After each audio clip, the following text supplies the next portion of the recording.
The pounding on the front door echoed through the quiet farmhouse just before sunrise.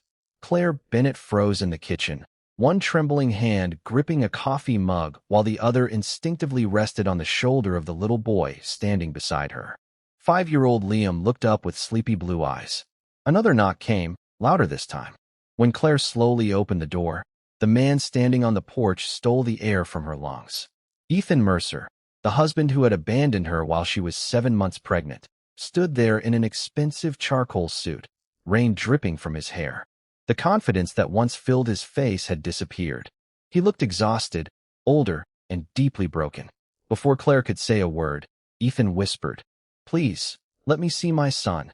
The silence that followed was heavier than any argument. Claire stared at him without blinking. Every lonely doctor's appointment, every unpaid bill, every sleepless night came rushing back. Liam peeked around her leg, studying the stranger with innocent curiosity. Ethan's eyes locked onto the little boy, and tears filled them despite every effort to hide the pain. Claire stepped outside and quietly closed the door behind her. "You lost the right to stand here 5 years ago," she said. Ethan lowered his eyes. Everything fell apart. Claire let out a cold laugh. "Everything? You walked away because Vanessa Holloway promised you private jets, luxury penthouses, and a billionaire lifestyle. You didn't even stay long enough to meet your own son." Ethan couldn't argue. 5 years earlier, Ethan had been a gifted architect with enormous ambition but very little money. Claire worked double shifts while finishing nursing school because she believed in the future they dreamed about together. Then Vanessa Holloway entered Ethan's life. The glamorous daughter of one of New York's wealthiest real estate dynasties offered him influence, luxury, and connections that seemed impossible to refuse. Ethan convinced himself he deserved that world. He signed the divorce papers while Claire was 7 months pregnant. Within weeks, gossip magazines celebrated Ethan and Vanessa as America's newest power couple. Claire disappeared from every headline. She quietly gave birth alone in a Denver hospital. Life became a constant struggle, but she never surrendered. She worked exhausting hospital shifts while raising Liam with love, dignity, and honesty. Instead of teaching him resentment, she taught him kindness. Liam grew into a respectful little boy who believed real heroes always kept their promises. Meanwhile, Ethan's glamorous life slowly became a prison. Vanessa never truly loved him. She loved power. Every decision belonged to her. Every business move required her approval. Ethan slowly realized he had traded genuine love for a life controlled by wealth. Then everything collapsed. Federal investigators uncovered massive financial fraud inside Holloway Development Corporation. Vanessa's father was arrested. Their luxury empire crumbled almost overnight. Within days, Vanessa filed for divorce, blaming Ethan for damaging her reputation. The tabloids that once admired him now laughed at him. Friends vanished. Business partners stopped returning his calls.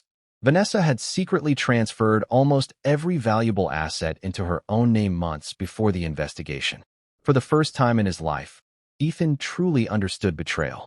Standing outside Claire's modest farmhouse beneath the cold Colorado rain, he finally realized the pain he had caused. "I came to apologize," he whispered. Claire folded her arms.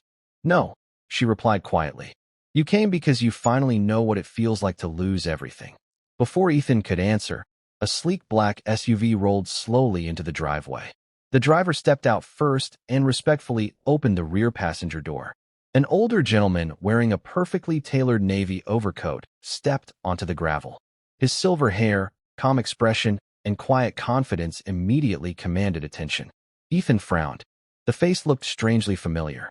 The gentleman smiled warmly at Liam. "There you are, young man." Liam ran toward him without hesitation. "Grandpa Charles." Ethan's heart nearly stopped. "Grandpa?" The distinguished man embraced Liam before turning toward Ethan. "My name is Charles Whitmore." The color drained from Ethan's face. Everyone in America knew that name. Charles Whitmore was the self-made billionaire founder of Whitmore Capital Group, one of the nation's most respected investment firms and a philanthropist famous for rebuilding struggling communities. Ethan looked from Charles to Claire in complete disbelief. Claire had never mentioned knowing him. Charles's expression became serious. Then he calmly spoke the words that shattered Ethan's understanding of the past. "There's something Claire never told you," he said. "And after today, your life will never be the same." Charles Whitmore stood silently for several seconds, allowing the weight of his words to settle. Ethan searched Claire's face for an answer, but she remained calm, almost as though she had been preparing for this moment for years. "What are you talking about?" Ethan finally asked. Charles took a slow step forward. Claire never wanted Liam to grow up surrounded by bitterness. That's why she kept the truth from everyone. Ethan swallowed hard. "What truth?" Charles looked directly into his eyes. 5 years ago, after you walked away, Claire received a phone call she never expected. Her biological father had passed away. Ethan frowned. "She told everyone she grew up in foster care." "She did," Charles replied, "because that's exactly how she was raised. But what she never knew was that her father had spent 20 years searching for her after a terrible custody battle separated them." Claire quietly lowered her eyes. "When he finally found her," Charles continued, "it was too late. Cancer had already taken his life." Ethan stared in disbelief. Charles reached into his coat and removed a worn leather folder. His final will named Claire as the sole heir to Whitmore Capital Group. Ethan's breathing stopped. "What?" Charles nodded. "My closest friend was Claire's father. When he died, he entrusted me with protecting his daughter until she was ready. I honored that promise." Claire gently interrupted. "I didn't want the money." Charles smiled proudly. "Exactly." He turned back toward Ethan. "She inherited billions and chose to keep working 12-hour nursing shifts." Ethan looked at Claire with shaking hands. "You were a billionaire?" Claire answered softly. "I became one a month after you left." The words hit Ethan harder than any punch. Every excuse he had ever made vanished in an instant. He hadn't left because Claire was poor. He had left because he believed someone else could offer him a better future. Charles continued. "Claire asked the attorneys to keep everything private. She didn't buy yachts. She didn't chase fame. Instead, she opened children's clinics, funded scholarships, and paid medical bills for families who couldn't afford treatment." Ethan remembered the tiny farmhouse. "You still live here?" Claire smiled. "Liam loves this place. Happiness doesn't need marble floors." Tears rolled down Ethan's face. "I destroyed everything." "You did," Claire answered honestly. Before another word could be spoken, a black sedan raced into the driveway. Two sharply dressed attorneys stepped out. One approached Charles. "Mr. Whitmore, we've located Mr. Mercer." Charles nodded. "Good." The attorney handed him a thick envelope. Charles opened it, scanned the documents, then looked directly at Ethan. "There's one more thing you need to know." Ethan felt his stomach tighten. During the federal investigation, evidence proved that Vanessa Holloway forged your signature on multiple financial documents. Ethan's eyes widened. "What?" "You weren't the mastermind," the attorney explained. "You were the scapegoat." Charles handed Ethan the documents. "The charges against you have officially been dismissed." Relief washed over Ethan's face, but only for a moment. Claire quietly spoke. "You're free from prison." She paused. "But you're still living with the consequences of your choices." Ethan looked at Liam, who was laughing while chasing butterflies across the yard.